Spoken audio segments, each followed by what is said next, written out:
Bismillahirrahmanirrahim. Assalamualaikum warahmatullahi wabarakatuh. Alhamdulillahirabbil alamin, wassalatu wassalamu ala asyrofil anbiya'i wal mursalin wa ala alihi wa ashabihi ajma'in.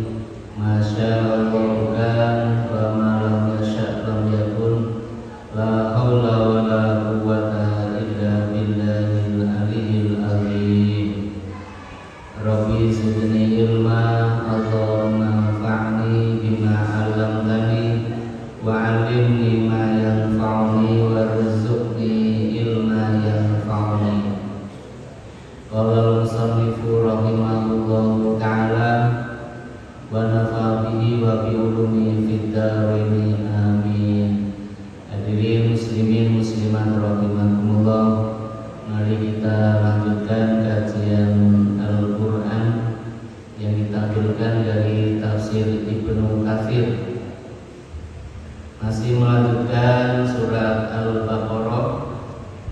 Kemarin ayat 3 belum selesai, kemudian ini 3, 4, 5 selesai. Kita awali dengan membaca Al-Quran terlebih dahulu. Bapak Ibu bisa menirukan saya. A'udzu billahi minasy syaithanir rajim.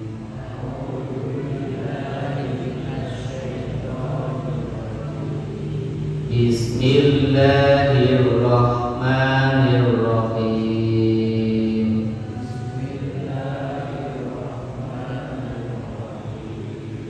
Alif lam mim.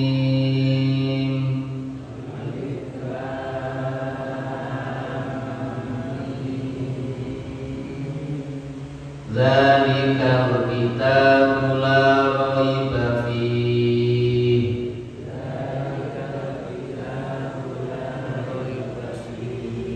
Hudal lil muttaqin.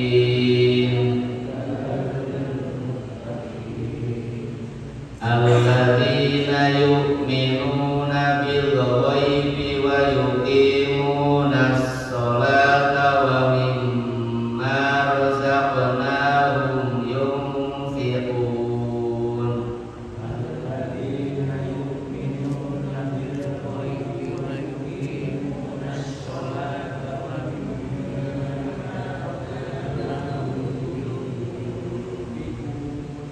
walladzina yu'minuna bima unzila ilaika wa ma unzila min qablik.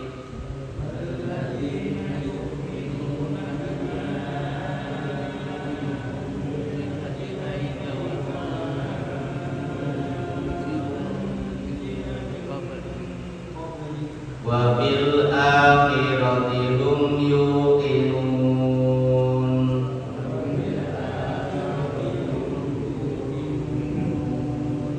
Ulaika ala hudam min rabbihim.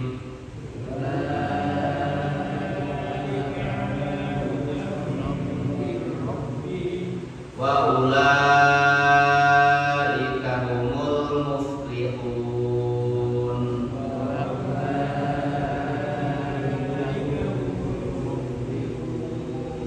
Baik, ayat yang ketiga, sebagian ulama wa yuqimunas sholata, dan mereka yang mendirikan sholat. Kemarin sudah dibahas sedikit ya maknanya. Kita lanjutkan. Ani bin Abbasin, iqamatus sholat, yang dinamakan mendirikan sholat apa? Itmamur ruku' yang pertama, menyempurnakan rukuknya. Wasujud, juga menyempurnakan sujudnya. Wa tilawati, menyempurnakan bacaannya Wal khusyuk, menyempurnakan kekhusyukannya. Wal iqbalu 'alaiha fiha, dan menghadapkannya dalam sholat itu. Kemudian Imam Qatadah di sana menjelaskan, iqamatus shalah al-muhafazatu 'ala mawaqitiha, menjaga waktu-waktu sholat. Kalau yang tadi dari Ibnu Abbas itu lebih kepada praktek pelaksanaannya. Tapi Imam Qatadah radhiyallahu anhu menjelaskan menjaga waktu-waktu sholatnya, terutama sholat 5 waktu dijaga. Jadi kalau orang menjaga sholat itu sudah bagian dari yuqimunas sholat, mereka mendirikan sholat. Wa wudu'uha, kemudian juga menjaga wudunya. Wudu. Jadi waktu dengan wudu ini kan sebelum pelaksanaan. Jadi beliau memperhatikan sholat tidak hanya sekedar ketika pelaksanaan, tapi qabla sholat. Sebelum sholat perhatikan waktunya. Jangan sampai waktunya tidak sesuai. Harus mawaqit. Mawaqit berarti tepat, on time ya. Ya namanya on time berarti di awal waktu.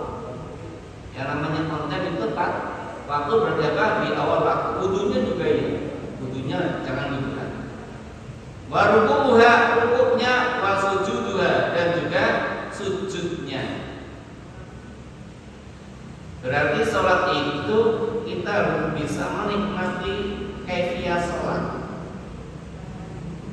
Gunakan waktunya semaksimal mungkin untuk sholat. Terkadang kita sholat itu terburu-buru karena ada kepentingan lain.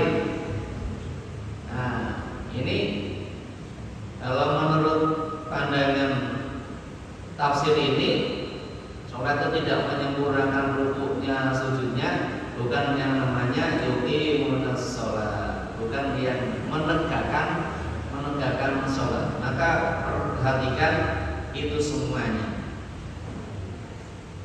Wa qala Muqatil bin Hayyan, iqamatuha al-muhafazatu 'ala mawaqitiha, sama. Jadi menjaga waktu-waktu sholat. Perhatikan waktu sholatnya 5 waktu, jangan sampai lupa, jangan sampai ketinggalan, jangan sampai dilupakan waktu. Wa isbahut tahur, menyempurnakan tahurnya, wudunya sempurnakan. Kalau menyempurnakan wudu berarti mulai dari gerakan awal sampai akhir sempurnakan. Membasuh kedua tangan, sempurnakan membasuhnya. Berkumur juga sempurnakan berkumurnya. Membasuh wajah, kemudian tangan sampai selesai, sempurnakan. Berarti menyempurnakan wudu itu bagian dari orang menegakkan sholat sampai jauh ke sana. Wa tamamu ruku'iha, menyempurnakan rukuknya. Wa sujudiha, sujudnya sempurnakan. Wa tilawatil Qur'an fiha, sempurnakan bacaan Al-Qur'annya. Jangan sampai tidak sempurna membaca Al-Qur'annya. Ada makhrajnya, ada sifat-sifat hurufnya di sana. Wa tasawudu, dan juga apa? Tasawuf. Tasawuf mulai dari apa? Asyhadu alla ilaha illallah wa asyhadu anna Muhammadar Rasulullah. Begitu. Jadi sempurnakan tasawuf mulai dari tahiyat. Wassalatu ala Nabi sallallahu alaihi wasallam. Salawat Nabi sempurnakan. Kalau disempurnakan ini berarti bahasanya kalau saya ambil itu ngebut apa pelan? Ya coba. Ini saya sederhanakan ya. Kalau tadi bahasanya sempurnakan gerakan sholatnya. Kalau kita ambilkan dua kesimpulan sebelum ini, itu berarti maksudnya sholat yang ngebut apa pelan? Pelan. Salatnya pelan. Fahadha iqamatul, inilah yang dinamakan menegakkan sholat atau mendirikan sholat. Maka mari kita berlatih untuk menyempurnakan sholatnya. Karena itu bagian dari muttaqin, orang yang bertakwa, itu sholatnya sempurna. Wa mimma razaqnahum yunfiqun. Ini sifat yang berapa? Orang bertakwa. Yang pertama, alladzina yu'minuna bil ghaibi, iman kepada yang gaib. Yang kedua, wa yuqimunas shalah, mendirikan sholat. Yang ketiga, wa mimma razaqnahum yunfiqun, dan dari apa yang telah kami rizkan kepada mereka, yunfiqun, mereka menginfakkannya. Qala Ibnu Abbas, zakatu amwalihim, yang dinamakan mengeluarkan sebagian yang dirizkan oleh Allah adalah zakat mal. Zakat ada dua, zakat fitrah dan zakat mal. Beliau menyebutnya adalah zakat mal. Tetapi ada juga pendapat yang lain. Nafaqatur rajulu ala ahlihi, menafkah seorang laki-laki yang menafkahi kepada keluarganya, itu dinamakan dengan juga menginfakkan sebagian hartanya. Nah, jadi kalau seorang ayah kemudian menafkahi keluarganya, berarti melaksanakan ayat ini. Wa hadza qabla an tanazzakat, ini sebelum turun perintah zakat. Berarti ayat itu maknanya adalah menafkahkan rezeki kepada keluarganya itu sebelum ada perintah zakat. Setelah ada perintah zakat berarti bukan itu maknanya. Mengalami perubahan di dalamnya. Wa qala Juwaybir anid doha, karena nafaqah kurbanan.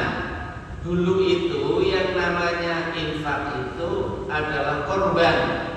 Yataqarrabuna biha ilallahi ala qadri maisirati wa judihim, yaitu mereka untuk mendekatkan diri dengan infak itu kepada Allah Subhanahu wa taala sesuai dengan kemampuan dan juga kesungguhannya di sana.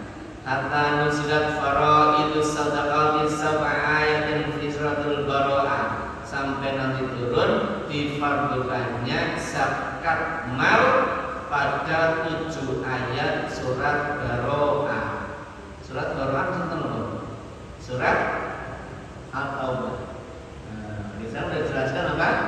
Tentang zakat, kewajiban zakat. Maka dengan turunnya ini, maka yang dimaksud ini adalah mau menunaikan zakat malnya. Wa qala qatada fa anfaqu mimma ataakumullah, infakkanlah dari apa yang telah Allah berikan kepada kalian.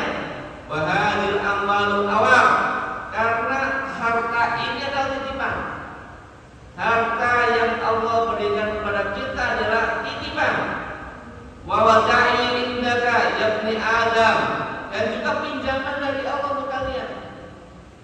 Yang kita dapatkan dari Allah itu berupa rezeki itu adalah titipan dan pinjaman dari Allah. Kalau dititipi itu berarti bukan milik kita. Kalau dipinjami berarti bukan milik kita. Maka kalau Allah mengambil sebagian zakat harus ditunaikan, karena itu merupakan titipan dan pinjaman. Ya bani Adam yusaka antufa farakoha, wahai anak Adam, bahwasanya dalam waktu dekat kamu itu akan berpisah dengan harta itu. Beliau menjelaskan Imam Ad-Duhaq, dalam waktu dekat kamu akan berpisah dengannya. Rezeki yang dekat akan kamu tinggalkan. Maksudnya adalah kematian.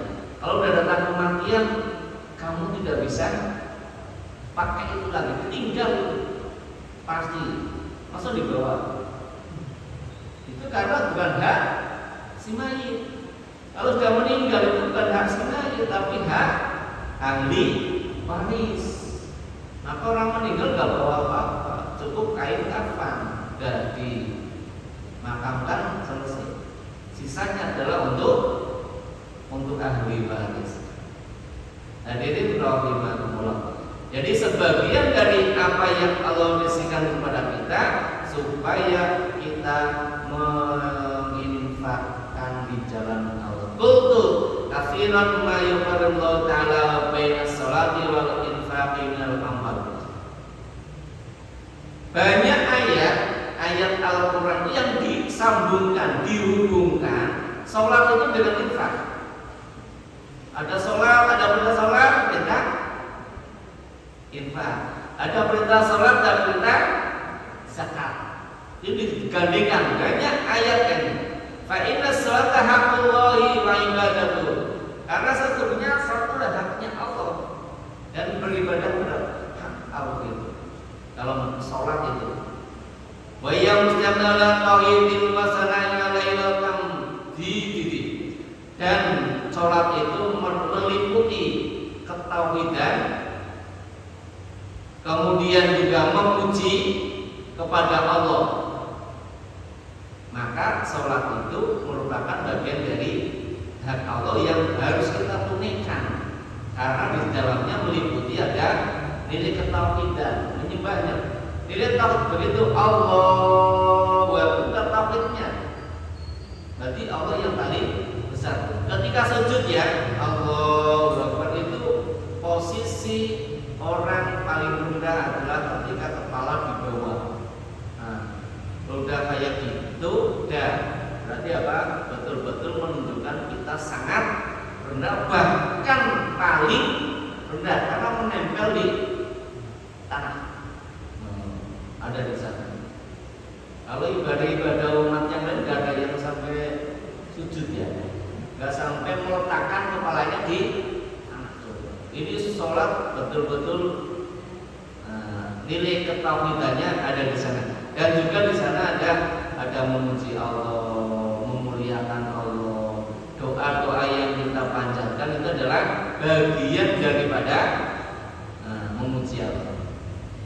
Wal infaqu minal ihsani ilal makhluqina. Nah, sedangkan infak itu yang harus kita tunaikan adalah bernilai kebaikan kepada makhluk.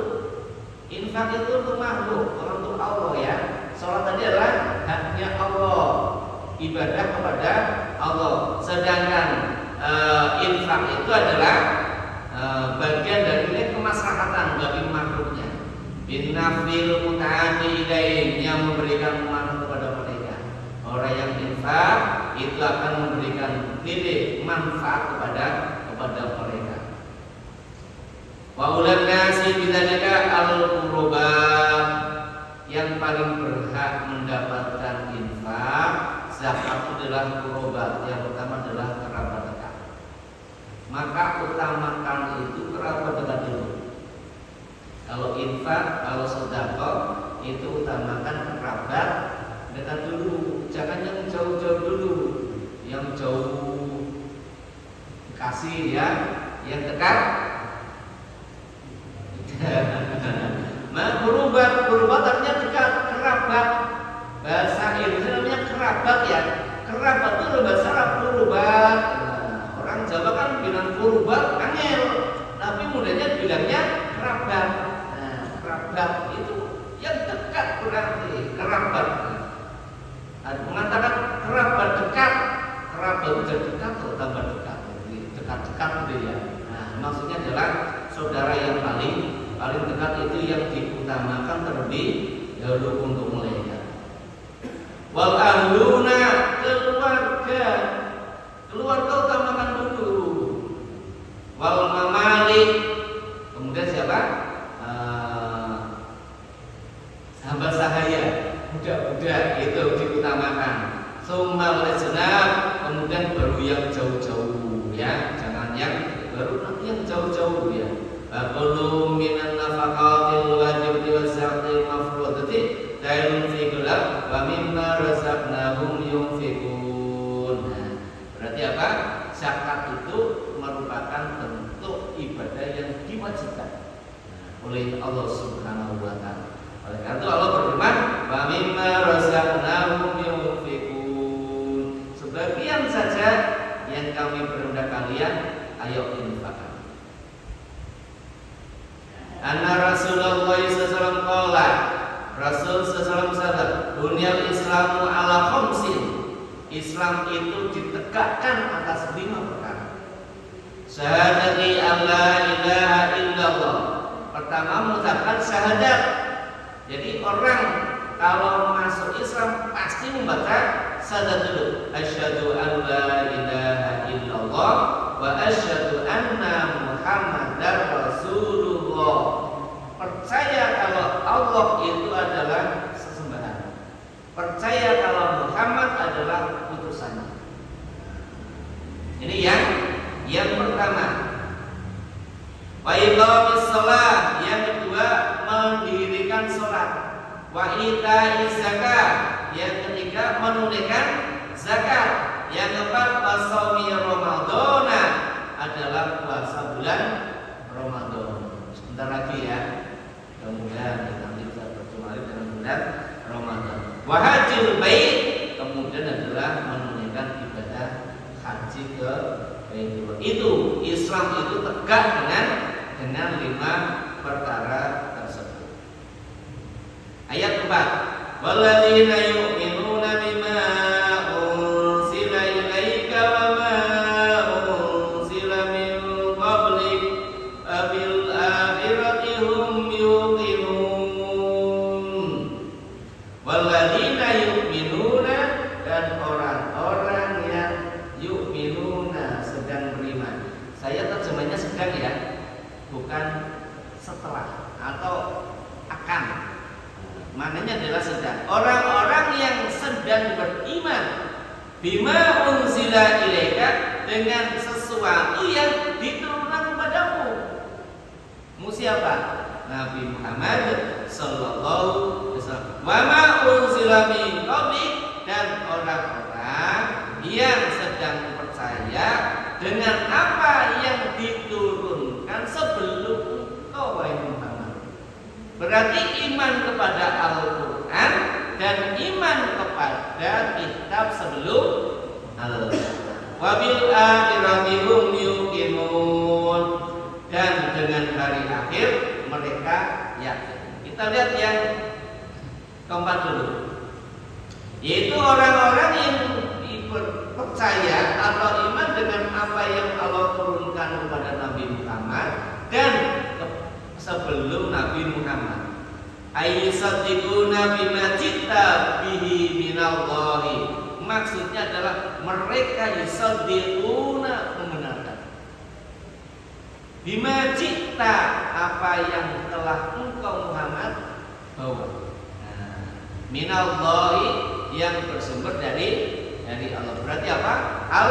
Al-Quran. Wa ma ja'a bihi min qablika minal mursalin, dan juga kitab yang dibawa sebelum engkau Muhammad minal mursalin, dari para nabi.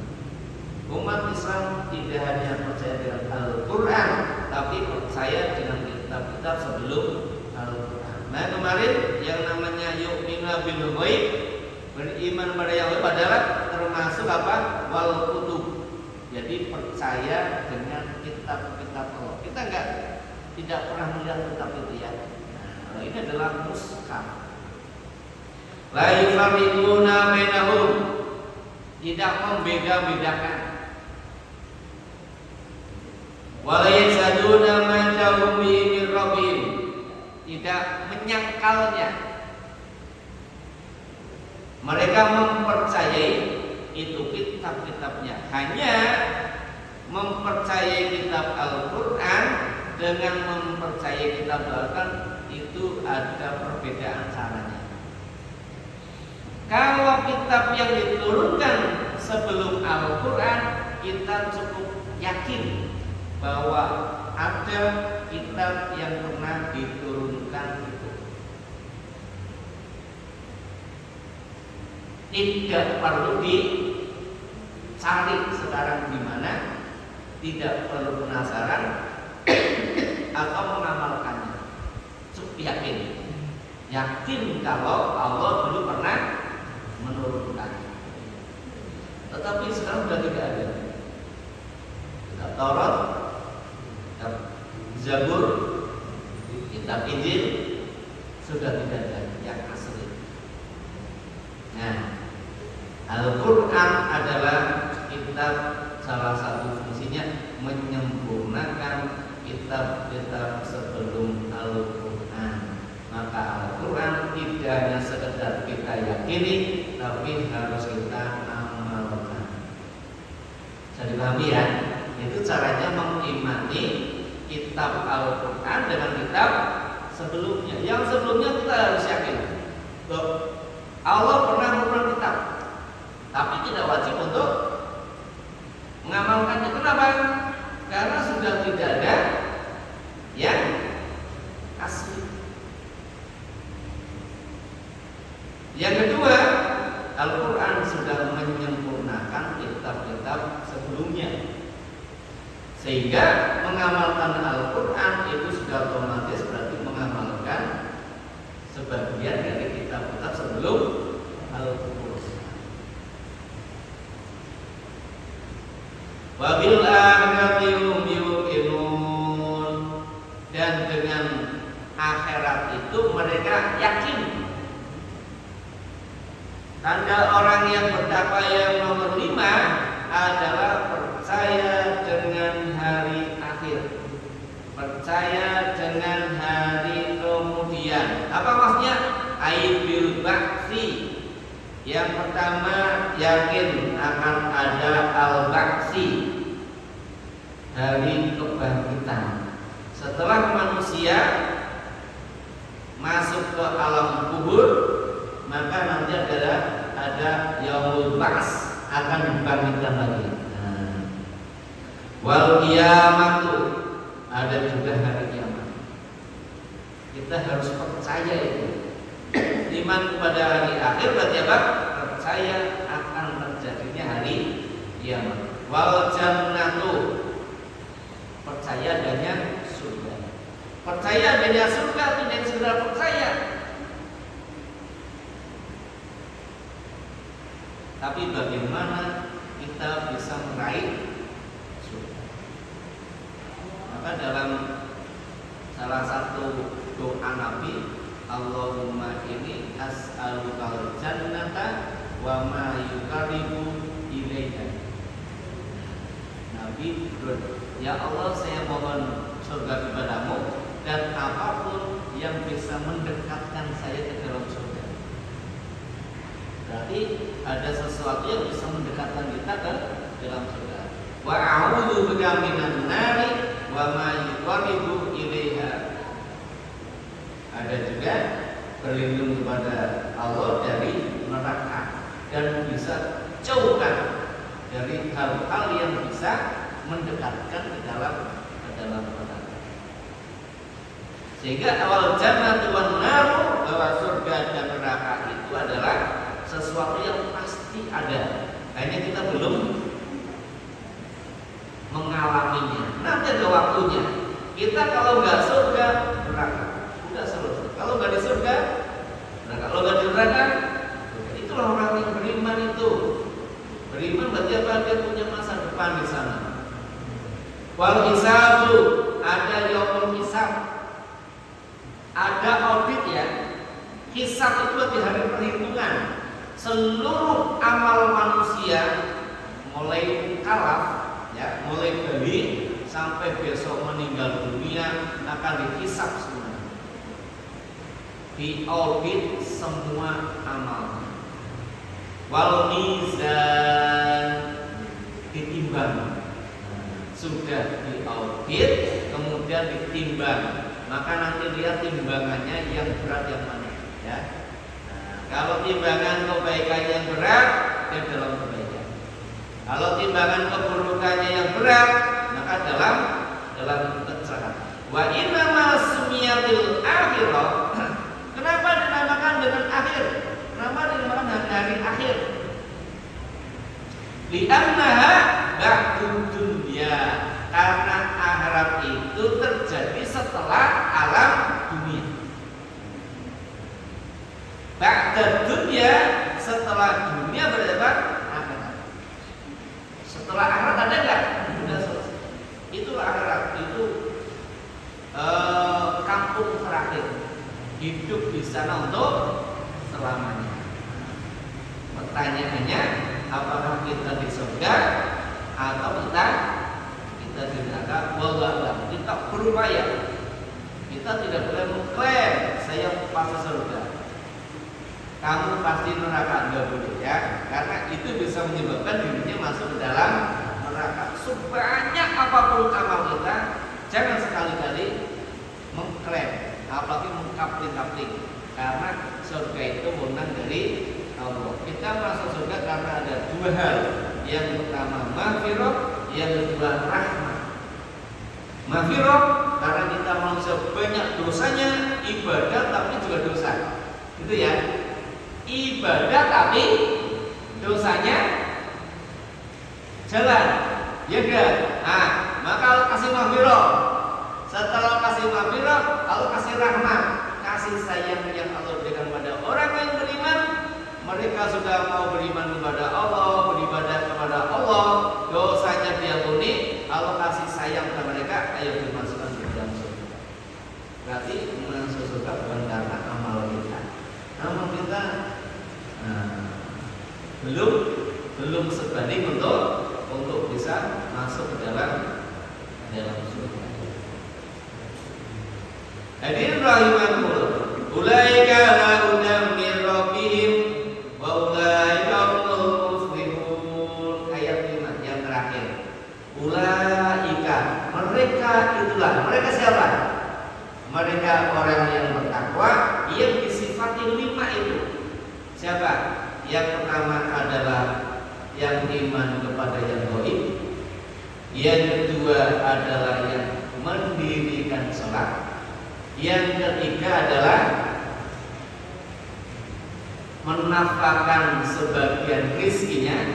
Yang keempat adalah percaya dengan kitab Al-Quran dan kitab-kitab sebelum Al-Quran.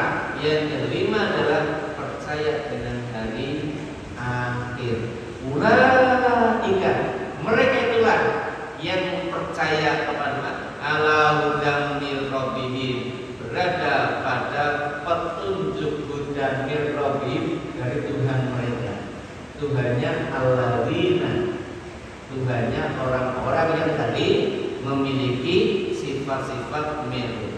Wa ulaika, dan mereka al-muflihun, orang yang beruntung. Jadi beruntung itu menurut Allah bukan beruntung karena angka, tapi beruntung itu karena amalia. 5 itu amalia semuanya, Pak. Bukan matematika. Kalau ibu dagang modalnya 10.000, dijual 100.000, untung berapa, Bu? 90. Nah, itu kalau matematika. Tapi untung menurut Allah itu adalah sebuah amalia, sebuah perbuatan yang kita lakukan. Sehingga ketika seseorang melakukan perbuatan itu, dia adalah ala hudam min rabbih. Mereka sedang dalam hidayahnya Allah. Maka harus berbahagia ketika kita sedang beribadah, upayakan senang. Kenapa? Sedang dalam hidayahnya Allah Subhanahu wa ta'ala. Ulaika ayyul mutassifuna bima taqabbala minal imani bil ghaib wa iqamis shalah wal infaqi alladhi razaqallahu wal iman bi ansari rasuli wa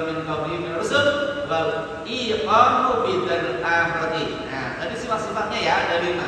Ulaika mereka adalah orang-orang yang dari sifat lima itu. Ulaika muflihun. Ala hudan, maksudnya mereka dalam petunjuk. Apa maksudnya? Ai ala nurin wa bayanin wa basiratin minallahi ta'ala.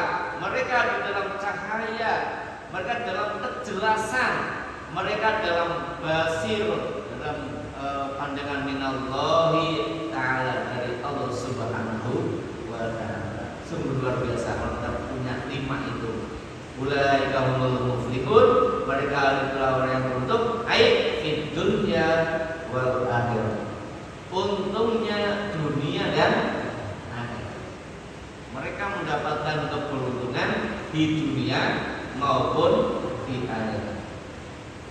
Hadirin rahimakumullah.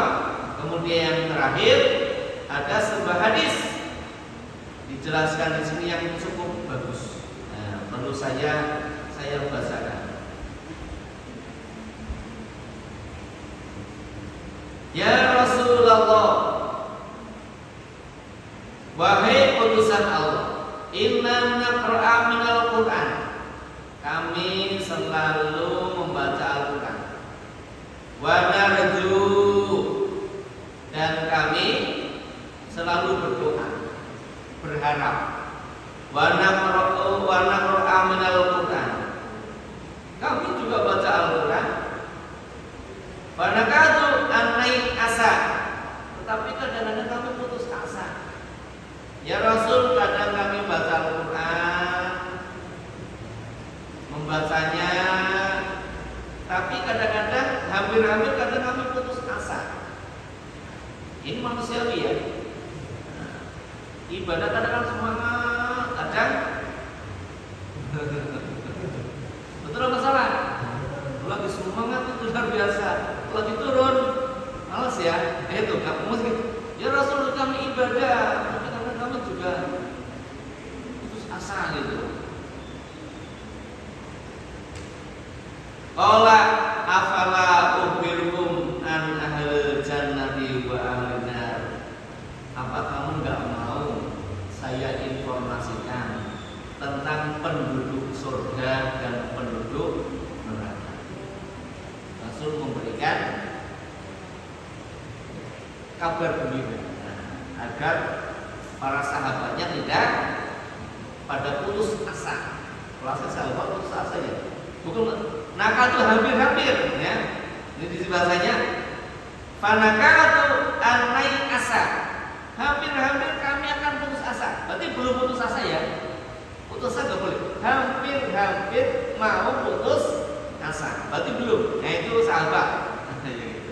Maka Rasul mengatakan, mau nggak saya beritahu kalian tentang penghuni surga dan penghuni neraka? Kalau bala ya Rasul, ya mesti gelem ya Rasul, pasti mau.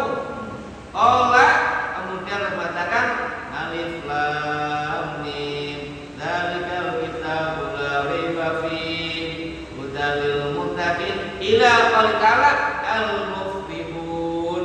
Berarti Rasul membaca Al-Baqarah ayat 1 sampai 5 dibaca oleh Rasul. Haulai ahlul jannah, mereka itulah penghuni surga. Haulai ahlul jannah, mereka itu adalah penghuni surga. Qalu inna narju an nakuna haula. Ya Rasul, kami berharap sekali kalau kami itu bagian dari penghuni surga itu. Qala innal ladzina kafaru sawa'un 'alaihim ila qali azim. Maksudnya nanti akan dibahas mulai ayat 6. Ini kalau ayat 5 itu setelah orang yang beriman, nanti ayat 6 mulai innal ladzina kafaru, sesungguhnya orang-orang kafir. Nah, mengatakan sampai nanti firman Allah azim ya. Haulai ahlun nar, mereka itulah penduduk neraka. Qalu wasnahum ya Rasulullah, kami penghuni neraka itu ya Rasulullah? Begitu langsung para sahabat. Allah ajal. Ya. Rasul membenarkan. Orang yang beriman dengan sifat-sifatnya 5 tadi, jaminannya adalah surga. Sedangkan nanti orang yang ingkar kepada Allah melalui ayat 6 nanti diceritakan ke sana, itu adalah calon penghuni neraka. Wallahu a'lam bishawab. Ada yang mau bertanya? Sudah sampai ayat 5.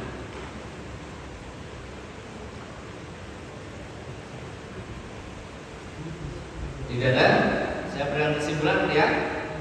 Jadi ayat 1 sampai ayat 5 itu menjelaskan satu tentang ayat-ayat yang dimulai dengan huruf-huruf alif lam mim ya.